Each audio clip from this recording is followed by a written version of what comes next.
Hello, everyone. Welcome to episode number 11 of the Talking Puck podcast. Today, we're joined by Maverick Goyer of the Hobart College Statesmen. And yeah, Maverick, thanks for joining. Thanks for you guys for inviting me. Oh, yeah. So, you guys just finished up the first half of your first year playing NCAA Div 3. And yeah, how's it been so far since you've been up there?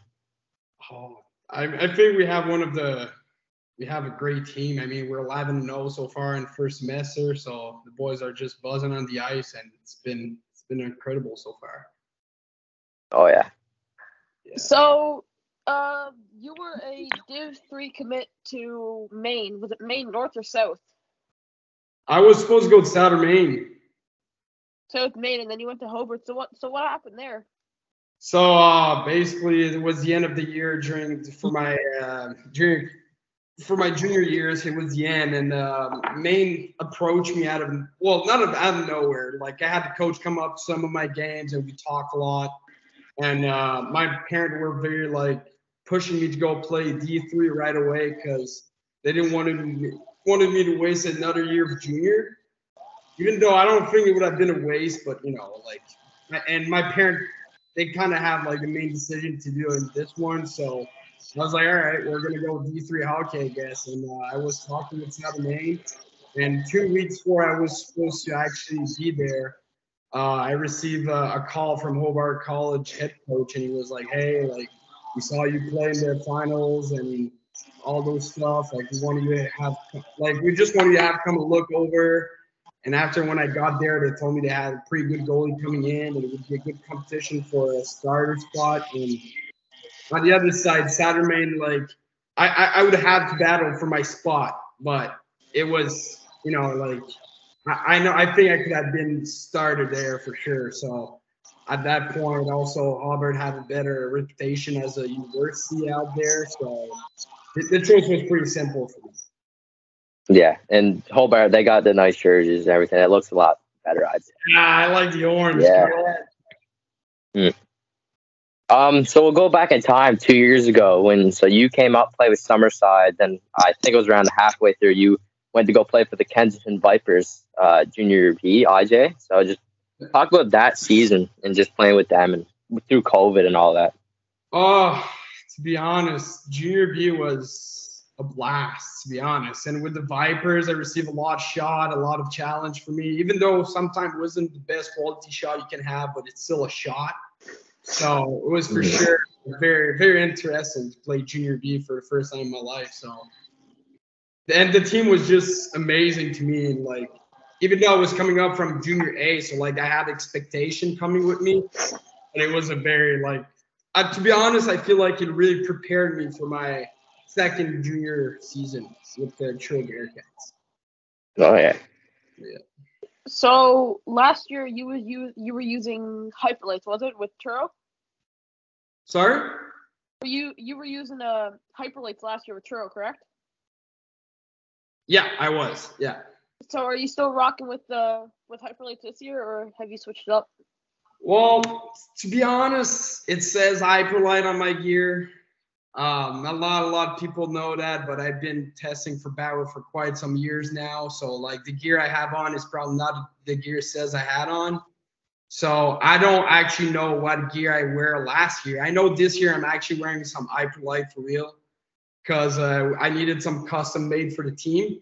So I had to go buy my own gear this year. Well, the team bought me my own gear. So this year I'm rocking Hyperlight. I rock a Supreme glove though, because I don't know, I was been a big Supreme fan for the glove. But otherwise, I love the Hyperlight pads. Yeah, because you had 2 sets of Hyperlights last year, right? Or the 2 black ones? Yeah. I'm pretty sure some were Supreme, actually. How stiff they were, that's why I thought they were Supreme. But I don't really see a difference in talking to the pad. But if I talk about a glove, I see a huge difference in the Hyperlight. Yeah. And 2 years ago, you had the custom ultrasonics, was it? The all black ones? Yeah, all black. I've been rocking all black a couple of times throughout the years, and I'll be honest, I love all black. Oh, yeah.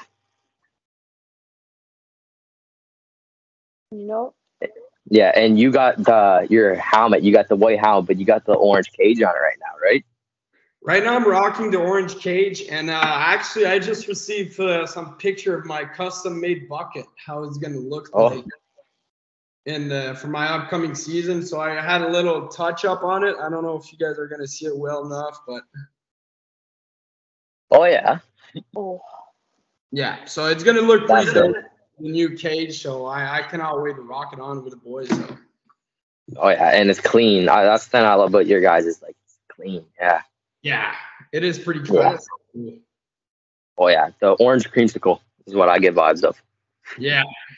All right. Well, go back in time again to last season. You got with Churro, the nice playoff run. You guys made it all the way to the finals. Like, just talk about that and that experience.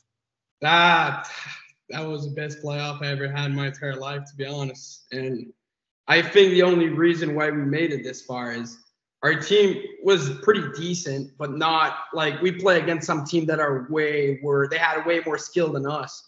But I think as a whole, as a team, we were we had a strong bond between the boys. Like, even though like we didn't have the most skilled player, we got a couple of guys come up from their junior B team to play with us during the playoff or whatsoever. But I think we were like a family, you know. Like, I can name a couple of guys out there that like they're always be my brother for all. Like, they need anything, they can call me anytime, and they know I'm gonna be there for them. And I think that's really what helped us, because other than that, we had our some strong, some bad. So Yeah, because I remember you guys had to play in the East Link South. You had to play Valley, and they were a pretty strong team. You got through them, then you got that overtime win against the Capitals that you had in the finals. Yeah, you guys held. Yeah. Caps was a big one. Yeah. They had a lot of like old Q guys and stuff like that. So Yeah, they were pretty good. I was hoping for probably 2 win. I mean, I got 1, so that's not too bad. But like, we know, yeah. like, I know I was gonna make it to the finals, but after the finals, I wasn't sure about anything, to be honest. Yeah, I remember you guys wore the eye black, right? You smeared it under your eyes. Yeah. It's been a tradition for the True Bearcat to wear the black underneath the eyes, and also we did a switch in our jersey, because I used to love playing in my black gear, so the black jersey away.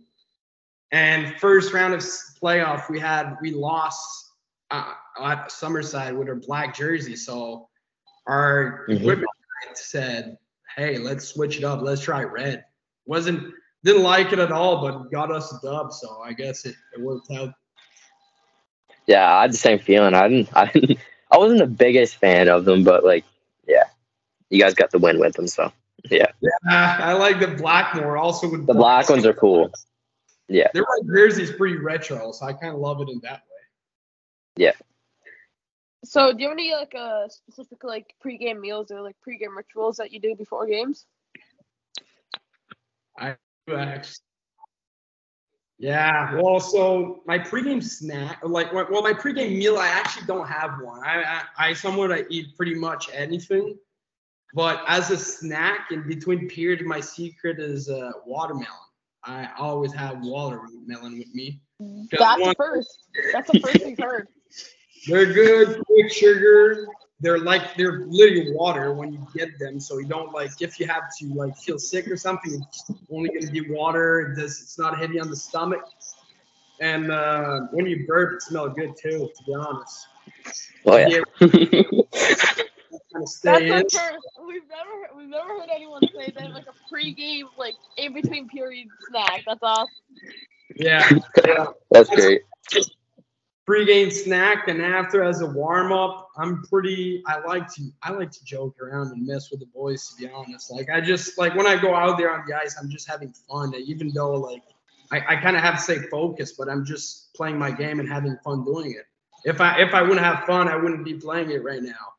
And just little warm up. I do always a ball reflex, so I have a lacrosse ball. And I do 5, there's different way I do it, but always 5 on each hand in different ways. And after I have a reflex ball, and I do it 29 times, I have to catch it in a row. If not, I restart. Okay. That's the one I always do. And just for hitting the ice, I read this to me. Actually, it's I write it behind my helmet because I used to have a little paper, but now if I have it behind my helmet, I can read it anytime. That's just to kind of dial me in the game. And it says, I stand in my power here. I know who I am and nothing and no one can make me change my game. No one can play my game, only me. I am in the flow where I belong. That's pretty cool. Yeah, so that's a little thing I read to myself for hitting the ice. And I always prayed for it each year. Okay. So when you got your mask coming in, are you going to put that saying on it? Well, yeah. So yeah, it's on my back plate. Okay. Yeah. Yeah. So as I put it on, it's kind of easier for me to just read it and after put my helmet on. So. Yeah. I'll go back in time again. We'll go to the 2019-20 season when you're at the A21 Academy in Windsor, Ontario. How was that? Oh, boys, that was a grind. I think that's what got me the most ready to play junior because I played back home high school hockey when I was a goalie and not the best level at all. Like it was a good level at the time, but not the best I could have played. And that's why I struggled to get into some prep school. So as I was trying to get into prep school in the States, because that's where I was trying to go, I also at one time received a phone call from a prep school giving me a scholarship for my cross country, not hockey. So I was like, wow, that's nice, like it's kind of cool. So prep school with A21, to be honest, one of the best prep school I ever seen. The school is so simple because it's basically a school, but only with your hockey team. So they got a U16, a U18. So you're about 60 guys, like let's say 40 to 60 for both teams, and that's the amount in the school. There's no one else.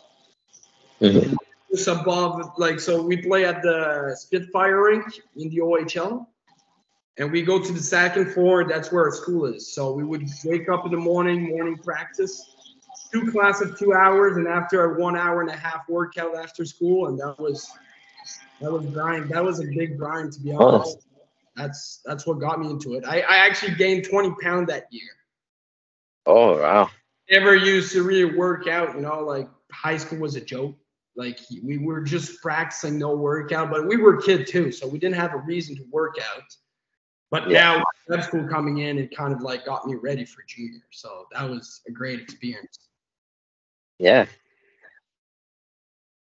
So, what kind of music do you vibe out to before games or during games or anything like that? What kind of what? Music. It actually depends on my moods. I'm a big country guy, so I love country music. But sometimes I kind of like to hit it with let's say old style, not old style, old, let's say some Pitbull, some stuff that just gets me going, something that makes me dance. Mr. Clean. Warm up, I throw my ball, but as I throw the ball, I kind of move onto the beat at the same time, just make me happy. So it really depends, but country before the game want to get me high. So in the locker room, who has the aux? Right now at Hobart, it's actually I think it's Artem. I think Artem has the aux, or sometimes it's Luca Crow. So just always depends. Does he play good music? To be honest, because I just put my own music on, so I don't really pay attention to it. Yeah.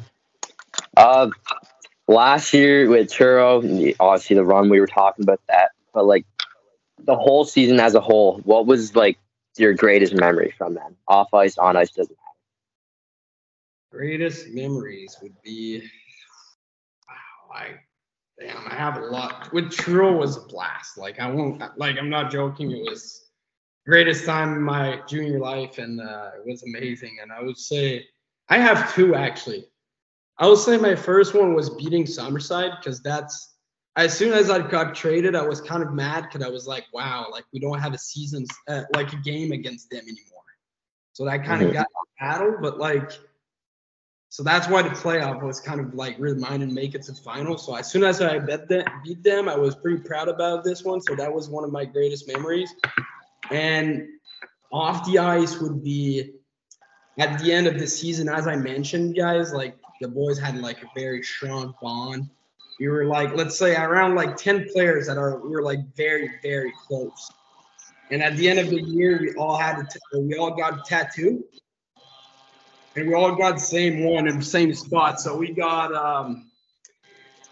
the True Bear Cup. So we have a T